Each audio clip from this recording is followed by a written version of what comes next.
কল্পনা করুন এমন এক পৃথিবীর কথা যা সূর্যের উত্তাপে পরিণত হয়েছে বিশাল এক মরুভূমিতে, যেখানে মানুষের অস্তিত্ব প্রায় বিলীন আর চারদিকে কেবল নিস্তব্ধতা। এই বিধ্বস্ততার মাঝেও টিকে আছে এক অদম্য সত্তা, যার নাম হলো ফ্রেঞ্চ। তবে এখানে ফ্রেঞ্চ কিন্তু একা নয়, তার সঙ্গে আছে এক রোবট এবং তার প্রিয় বন্ধু কুকুর। তাদের যাত্রা কোনো এক মানব সভ্যতার খোঁজে। ফিন্সের বিশ্বাস ছিল পৃথিবীর কোথাও না কোথাও এখনো কোনো মানুষ বেঁচে অবশ্যই আছে, যাকে সে গত অনেক দিন ধরে খোঁজার চেষ্টা করছিল। তবে তাদের এই ব্যতিক্রমী পথ চলা শুধুমাত্র টিকে থাকার লড়াই নয়, বরং এক অনন্য সম্পর্কের গল্প। তাহলে চলুন দেখার চেষ্টা করি কিভাবে এই চরম অবস্থাতেও ভালোবাসার বিশ্বাস মানুষকে বাঁচার এক অদ্ভুত সাহস যোগায়। গল্প শুরু হয় 50 বছর পরের এক পৃথিবীকে দেখিয়ে, যেখানে সূর্যের প্রচণ্ড তাপে সবকিছু পুড়ে ছারখার হয়ে গেছে, কারণ এক বিশাল উল্কাপিণ্ডের আঘাতে পৃথিবীর ওজোন স্তর ধ্বংস হয়ে গিয়েছিল। তাপমাত্রা বেড়ে এখন দাঁড়িয়েছে প্রায় 70 ডিগ্রি সেলসিয়াস, যা কেড়ে নেয় পৃথিবীর প্রায় অর্ধেক প্রাণ। চারদিকে শুধু ধুধু বালি আর পোড়া মাটির দৃশ্য। এই ভয়াবহতার মাঝে বেঁচে আছে একাকী এক মানুষ, ফ্রেঞ্চ, যার বয়স এখন 44। সে বিশেষ এক পোশাক পরে উত্তাপ থেকে নিজেকে বাঁচিয়ে চলেছে। তার একমাত্র সঙ্গী এখন একটি ছোট্ট রোবট, যে তাকে পথ দেখায়। ফ্রেঞ্চের হাতে থাকা ডিভাইসে যখন রেডিয়েশনের উচ্চমাত্রা ধরা পড়ে, তখন সে সতর্ক হয়ে যায় এবং আবারও সামনের দিকে এগিয়ে চলে। তবে খানিকটা দূরে আসার পর সে একটি পুরনো দোকানের খোঁজ পায়, কিন্তু দেখা যায় সেটা আগেই লুট হয়ে গেছে। এর মানে হলো দোকানের সবকিছু কেউ চুরি করেছে। তবে অপ্রত্যাশিতভাবে সে কিছু কুকুরের খাবারের ক্যান সেখানে খুঁজে পায় এবং মনে মনে চিন্তা করে, আজ কেউ একজন খুব খুশি হবে। তবে এখনকার সময়ে পথের মাঝে মৃতদেহ দেখতে পাওয়াটা খুবই সাধারণ।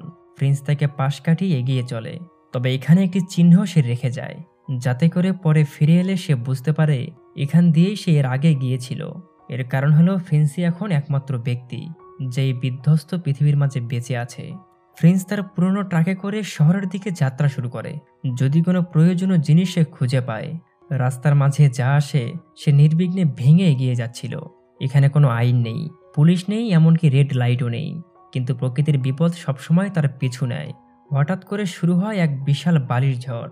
ফ্রেঞ্চ দ্রুত গাড়ির দিক পরিবর্তন করে ঝড়ের হাত থেকে বাঁচার জন্য, এবং শেষ পর্যন্ত ঝড় থেমে যায়। তবে এদিকে আমরা জানতে পারি ফ্রেঞ্চ একসময় একজন দক্ষ রোবট ইঞ্জিনিয়ার ছিল।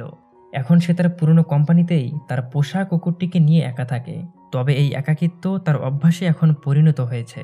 সে দীর্ঘদিন ধরে এক বিশেষ প্রকল্প নিয়ে কাজ করছে, যা হলো একটি মানুষের মতো রোবট বানানো, এবং তার নাম সে দিয়েছে অ্যালেক্স। এই রোবট সে তার কুকুরের জন্য তৈরি করেছে, কারণ কুকুরটি এক মরণ ভীতিতে ভুগছিল। যে কোনো সময় তার জীবন শেষ হতে পারে।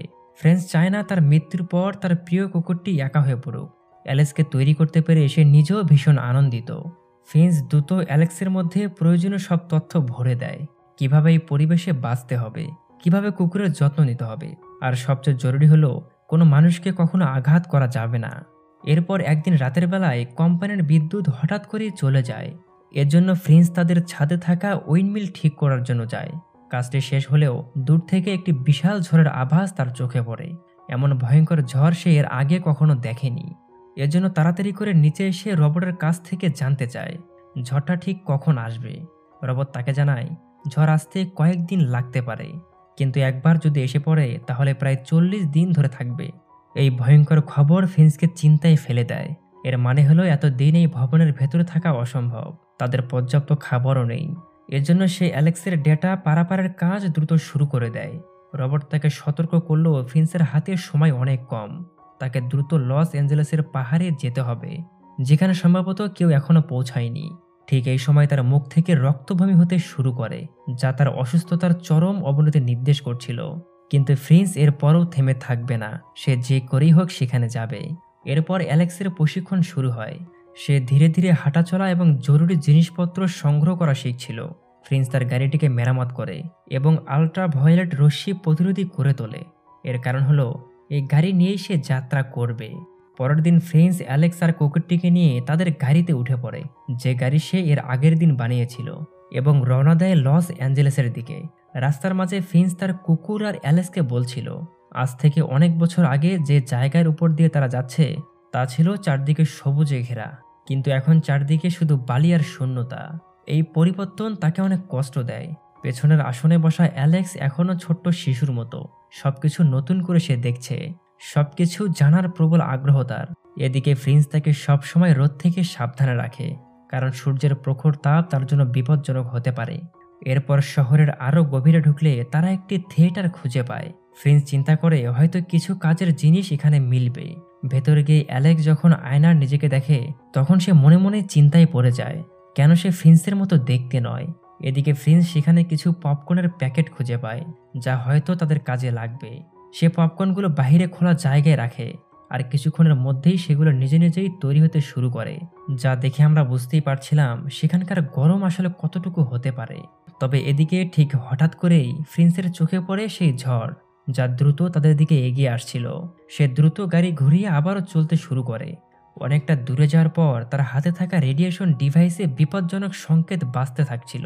এর মানে হলো তারা পালিয়ে বাঁচতে পারবে না, তাদের এখানে কোনো জায়গায় আশ্রয় নিতে হবে। ফিন্স গাড়ি থেকে নেমে খুঁটি দিয়ে গাড়িটিকে চারদিক থেকে ঘিরে ফেলে। এ কাজে অ্যালেক্সও তাকে সাহায্য করছিল। ফিন্স আশা করে এই ঝড়ে গাড়িটি উড়ে যাবে না, আর যদি যায় তাহলে সবকিছুই নিমিষেই শেষ হয়ে যাবে। শেষ খুঁটিটি লাগানোর সময় ঝড় এসে পড়ে, কিন্তু অ্যালেক্স কোনো মতে সেটি লাগিয়ে দিতে সক্ষম হয়। তারা দ্রুত গাড়ির ভেতর ঢুকে পড়ে। বাইরে বাতাসের তীব্রতা সবকিছু ভাসিয়ে নিয়ে যাচ্ছিল। শুধুমাত্র অ্যালেক্সের লাগানো একটি খুঁটির জোরে তাদের গাড়িটি টিকে ছিল। এটা জানতে পেরে ফিন্স অনেকটাই খুশি হয়, কারণ অ্যালেক্স এখন তাকে সাহায্য করতে শুরু করেছে।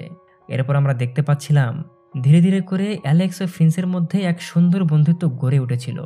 একদিন সকালে ফিল্ম যখন ঘুমাচ্ছিল তখন তার কুকুরটি বারবার অনেক শব্দ করে।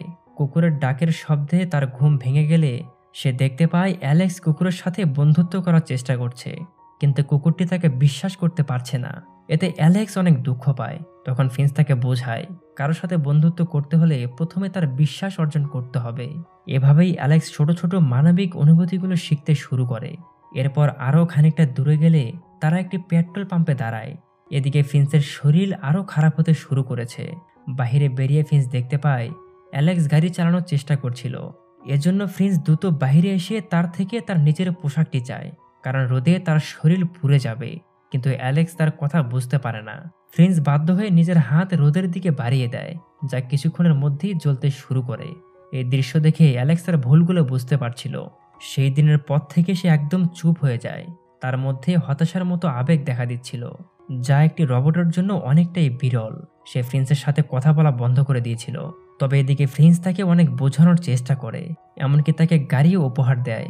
গাড়ি পাবার পরে সে একটু খুশি হয়েছিল বটে, এবং ধীরে ধীরে ভালোভাবে গাড়ি চালানো শিখে যায়। এর মানে হলো এতে করে ফ্রিন্স কিছুটা বিশ্রাম নেওয়ার সুযোগ পাবে। সেই দিন রাতের বেলায় তারা বাইরে বসে গল্প করছিল। অ্যালেক্স তাকে জিজ্ঞেস করে, কেন আমরা রাতে ভ্রমণ করি না? রাতে তো গরম অনেক কম থাকে। ফ্রিন্স তাকে জানায় শুধু গরম নয়, কিছু হিংস্র মানুষও এখানে আছে যারা নিজেদের ক্ষুধা মেটাতে যে কোনো কিছু করতে পারে। অ্যালেক্স তার কথা শুনে অবাক হয়ে যায়, কেনই বা মানুষ একে অপরকে মারবে। এরপর ফ্রিন্স তাকে ভেতরে যেতে বলে। সকালে দেখা যায় অ্যালেক্স বাইরে কম্বল মুড়ি দিয়ে বসে আছে। তাহলে এর মানে কি রোবটের কি ঠান্ডা লাগে? ভেতর থেকে ফ্রিন্সের ব্যথার গাঙ্গানোর আওয়াজ আসছিল।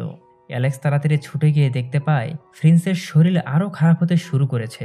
তার প্রচণ্ড জ্বর। কুকুরটিও পাশেই ঘেউ ঘেউ করছিল। অ্যালেক্স তার মাথায় ঠান্ডা পটি দেয়। এরপর কুকুরটিও শান্ত হয়।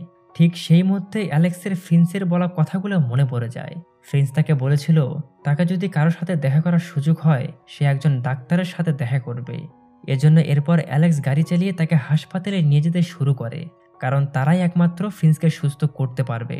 ঘণ্টাখানেক গাড়ি চালানোর পর তারা একটি শহরে পৌঁছায়, এবং অ্যালেক্স একটি হাসপাতাল দেখতে পাচ্ছিল, যার বাইরে সে গাড়ি থামিয়ে প্রয়োজনীয় জিনিস খুঁজতে ভেতরে চলে যায়। ফ্রিন্স এই বিষয়টি জানতে পেরে সে দ্রুত পোশাক পরে বাহিরে আসে। এর কারণ হলো তারা একটি ফাঁদের ভেতরে পড়ে গেছে। অন্য বাকি সব খারাপ মানুষেরা এটি পেতে রেখেছিল, কিন্তু এদিকে ততক্ষণে অনেক দেরি হয়ে গেছে। ফাঁদে পড়ার পর নিমিষেই বয়লারটি ভেঙে যায়। এতে ফ্রিন্স খুব রেগে গিয়ে অ্যালেক্সকে অনেক বকাও দেয়, কিন্তু অ্যালেক্স তখনও তাকে খুশি মনে জানায় যে সে কি পেয়েছে। এজন্য এখন তাদের দ্রুত এখান থেকে পালাতে হবে। ফ্রিন্স তখন বুঝতে পারে তাদের কেউ পিছু নিয়েছিল। সে অ্যালেক্সকে গাড়ি চালাতে দিয়ে নিজে বন্দুক হাতে নেয়। একটু পর আমরা দেখতে পারি তার অনুমানই ঠিক ছিল। পেছনে থাকা একটি গাড়ি কিছুতেই তাদের পিছু ছাড়ছে না।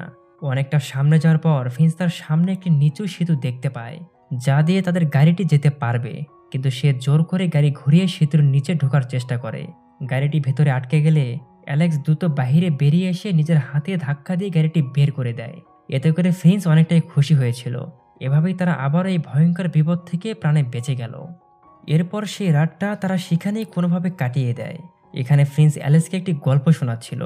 অনেক বছর আগে সে যখন একটি মলে গিয়েছিল, তখন সেখানে সে একটি মা ও মেয়েকে খাবারের খোঁজে ঘুরতে দেখে। হঠাৎ দুজন লোক এসে কোনো কথা না বলেই তাদের গুলি করে দেয়। এই নির্মম ঘটনা তাকে আজও তাড়িয়ে বেড়াচ্ছিল। সে সেখানে থেকেও তাদের বাঁচাতে পারেনি। আর সেই ছোট্ট মেয়েটির ব্যাগে সেই কুকুরটিকে খুঁজে পেয়েছিল, যার নাম সে দিয়েছিল হ্যারি। এজন্য হ্যারি তার হৃদয়ের খুব কাছে। এই গল্প শুনে অ্যালেক্স বুঝতে পারে হ্যারির জীবন কেউ নিতে পারবে না, কারণ সে প্রিন্সের সবচেয়ে প্রিয়। পরের দিন সকালে তারা আবারও যাত্রা শুরু করে। হঠাৎ করে অ্যালেক্স গাড়ির জানালায় একটি প্রজাপতি দেখতে পায়। এটা ইঙ্গিত করে দিচ্ছিল যে এখানকার বাতাস অনেক শুদ্ধ হতে পারে। সে তাড়াতাড়ি করে প্রিন্সকে এই কথা জানায়।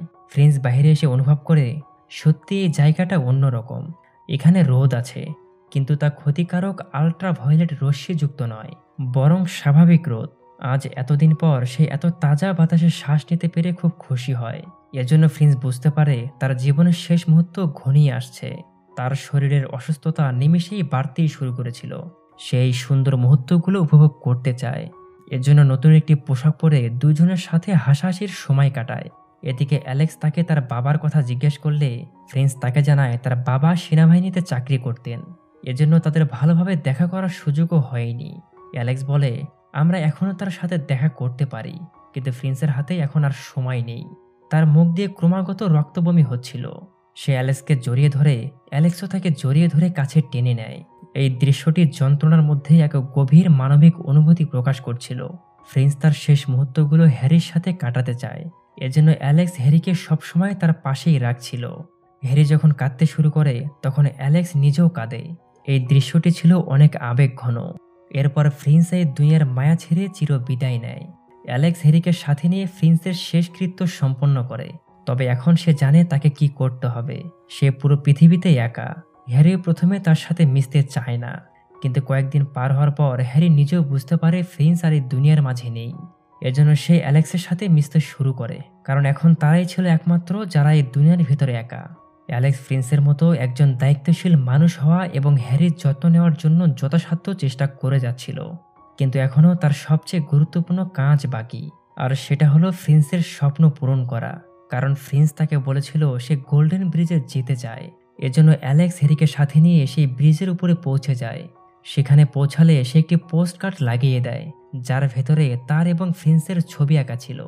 এর মাধ্যমেই আমরা বুঝতে পারি, আপনি যদি কাউকে আপনার সম্পূর্ণ সময় দেন, তবে সে আপনার জন্য সবকিছু উৎসর্গ করে দিতে প্রস্তুত থাকবে। প্রিন্স অ্যালেক্সের হাজার ভুলকে উপেক্ষা করে তার শুধু ভালো দিকগুলো মনে রেখেছিল। এজন্য তাদের সম্পর্ক ছিল অনেকটাই গভীর। তবে এদিকে ঠিক এই সময় সে পাশে একটি মেয়ের পোস্টকার্ড খুঁজে পায়, যেখানে লেখা ছিল সে এখনো জীবিত আছে। এটা দেখে অ্যালেক্স এখন তাকে খুঁজতে শুরু করে। তবে এখন প্রশ্ন হলো, সে কি সত্যিই একজন জীবিত মানুষ, নাকি আগেরবারের মতো এটিও কোনো ধরনের ফাঁদ হবে? এই সব কিছুর সিদ্ধান্ত এখন অ্যালেক্সকে নিতে হবে, কারণ প্রিন্স তো আর এই দুনিয়ার মাঝে বেঁচে নেই। এর জন্য সবসময় তাকে প্রিন্সের সেই কথাটি মনে রাখতে হবে, দুনিয়ার মাঝে সবাই একরকম হয় না, সে মানুষই হোক বা অন্য কেউ। এরপর এই দৃশ্যের মধ্য দিয়েই এই অসাধারণ গল্পের কাহিনীটি শেষ হয়ে যায়। আশা করছি প্রিন্স এবং অ্যালেক্সের এই বন্ধুত্বপূর্ণ গল্পটি আপনাদের অনেক পছন্দ হয়েছে।